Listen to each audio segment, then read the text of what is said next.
ప్రపంచంలో ఎంతో విశాలంగా ఉండే ఖాళీ భూభాగం సహారా. కానీ ఆకలితో ఉన్నప్పుడు ఏది దొరికితే అది తినడానికి ప్రయత్నించకూడదు.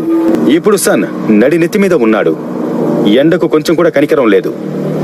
ఈ ఎండ తీవ్రతను మాటల్లో చెప్పలేకపోతున్నాను. వడదెబ్బ తగిలిన మా క్రూలో ఇంకో వ్యక్తిని కూడా ఇంటికి పంపించేశారు. గంటలు గడుస్తున్న కొద్దీ పిట్టల్లా రాలిపోతున్నారు. మండిపోయే అవన్లో ప్రాణాలు నిలుపుకోవడానికి ప్రయత్నిస్తున్నట్టుగా ఉంది. బాడీలోంచి పొగలొచ్చేస్తున్నాయి.